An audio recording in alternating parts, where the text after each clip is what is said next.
It's time to have another honest conversation about Kyrie Irving because Stephen A. Smith and others like him seem to have a very big problem. We'll talk about it right here on the Black Boss channel after the bumper.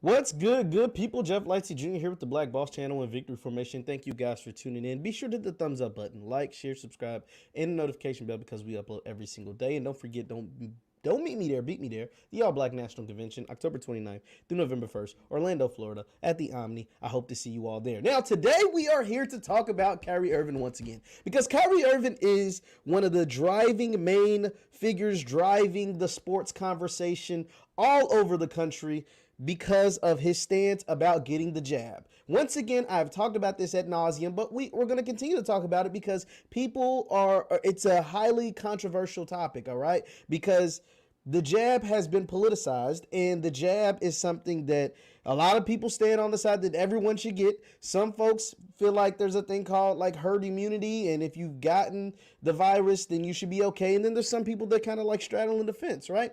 Kyrie Irving, and it got re-sparked because of an article that was put out by Charania of The Athletic talking about Kyrie Irving and talking about why Kyrie Irving has decided not to get the jab. Now, Kyrie Irving, the quote and the term that's being used and thrown around to kind of discredit everything is the voice of the voiceless people. Basically, Kyrie Irving, at least what this article sends, allegedly, according to The Athletic, I'm going to credit everything to them because this is coming from them.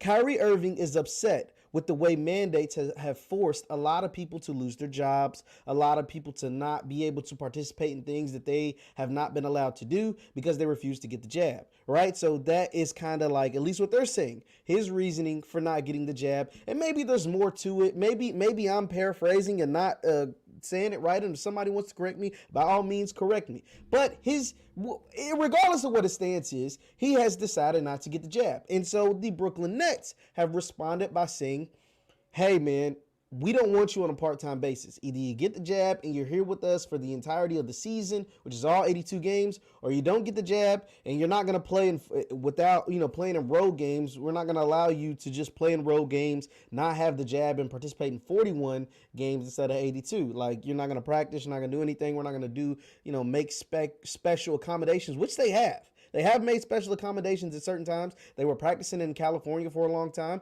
They held a practice outside in Brooklyn. So they made some special accommodations for Kyrie, and they said, hey, we're done with that. That's over. Either you get the jab and be with us, or or don't get the jab and stay against us.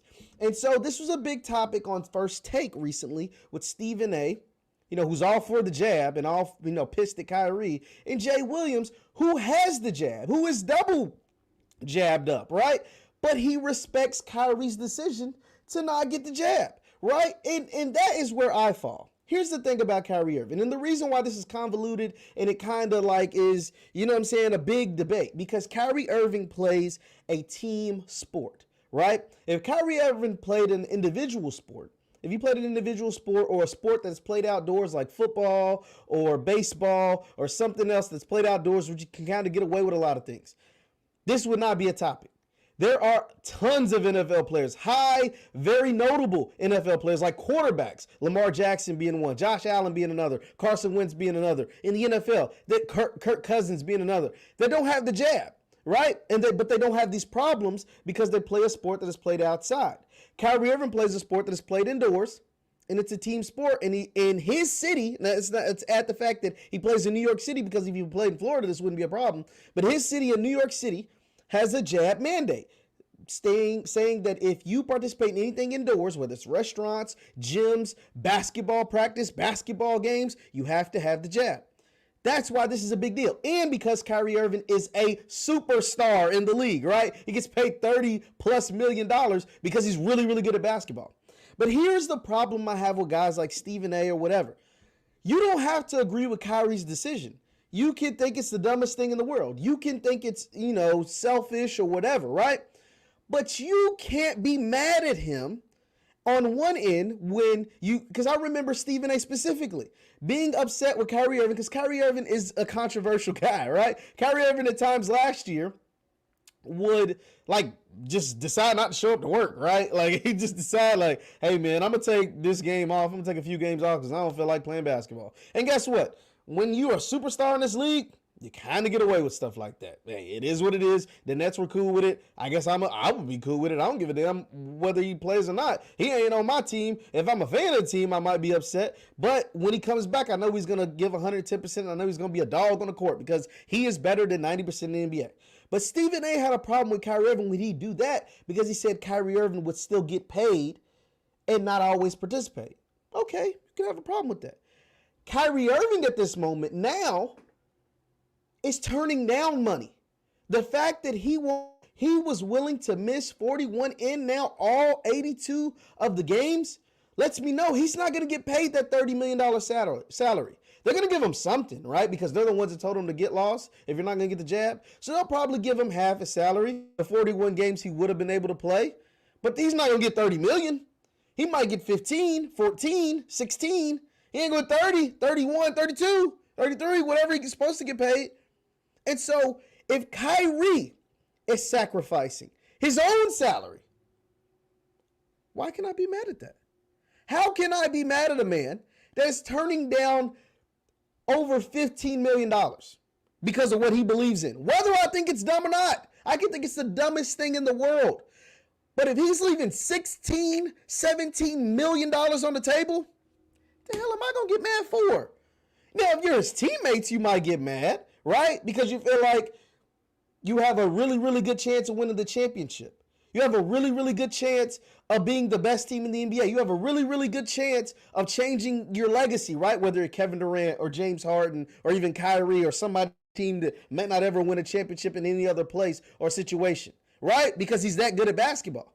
But how in the hell can I get mad at him when he's losing money?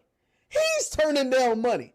He's the one saying, I'm choosing my opinion, my morals, my values, my whatever, over 17, 16, 15, somewhere in that area, $1 million. 15, 16, 17 million dollars he's leaving on the table. How in the hell can I get mad at him? I don't know. Somebody let me know in the chat. Somebody let me know in the comments. Let me know in the chat. How am I supposed to get mad at him? No, I get it. Because here's the thing about the jab. Let's put it all on the table. Let's put it all on the table. The thing about the jab is that you can still get COVID. You can still spread COVID. And you can still end up hospitalized. So if I can still get it. Now, once again, I'm not here to convince anybody to do anything. If you decide to get the jab, if you decide not to get the jab, hey, the choice is yours. But that's the thing. The choice is yours. If it costs you to lose your job or lose your money, that choice is yours. And this is the choice Kyrie Irving has. He's just playing with bigger figures than most of us, right? He's just playing with a lot more money than most of us. And the fact that he's willing to give that up is commendable. It's commendable. So here's the thing. The thing is, if you choose to not get the jab and you walk away from millions of dollars, the choice is yours. Because the jab doesn't stop you from getting it. It doesn't stop you from spreading it. And it doesn't stop you from going to the hospital. The thing that the jab does the most, from what I've seen, somebody correct me if I'm wrong, it's supposed to drastically drop your chances of being severely hospitalized, right? So if you get the jab, your chances of being severely hospitalized or being in the hospital or severely sick are drastically dropped. That's it. That's it. So why are we going so hard on Kyrie Irving when he's turning down millions of dollars? He's the one risking it all. And the only thing that's hurting in the meantime is the chances of the Brooklyn Nets winning the NBA championship. So if anybody should be mad at him, it's his teammates, maybe fans of the team. But that's it. guys that work for ESPN or Fox Sports or the Black Boss Channel or Victory Formation or whatever, we shouldn't care. We can talk about it because it's interesting, but we shouldn't care, not in the least a bit. It's a topic because just like it's a topic in politics, it's a topic in sports because he's technically hurting an NBA team. But he's the one risking his livelihood, his money, his salary, everything. That's it. That's all I have to say about the Kyrie Irving thing. Leave your thoughts in the chat. Leave your thoughts in the chat. Stephen A. Smith went hard after Jay Williams, and all Jay Williams said is exactly what I said. I respect his decision. I might not think it's the best decision. It's not the decision that I made because I want to get paid or I want to stay healthy or whatever, and Jay Williams got vaccinated. But he said, I respect it. I respect it. Whether I think because that man is risking everything. Not me, not you, because I can go out and get the jab and keep my job. Stephen A. can go out and get the jab and keep his job or whatever. But we're not risking anything. Kyrie's the one risking it all. He's risking his public image. He's risking his salary, his money. He's risking a chance to win a championship. He's risking his relationships with his friends, family, teammates, or whatever. And this is how he feels. Can't do nothing but respect it. Leave your thoughts in the chat. Leave your thoughts in the chat on Kyrie Irving. You can follow me on Facebook, Jeff Lightsy Sports. That is Jeff Lightsy Sports on Facebook or on Twitter, where we have these cool, dope, crazy conversations. That's JLightsy7 on Twitter, JLightsy7 on Twitter. Thank you, guys. And don't forget to hit the thumbs up button on your way out. I'll see you at the All Black National Convention, October 29th through November 1st. Thank you guys for tuning in. I'll see you next time. Peace.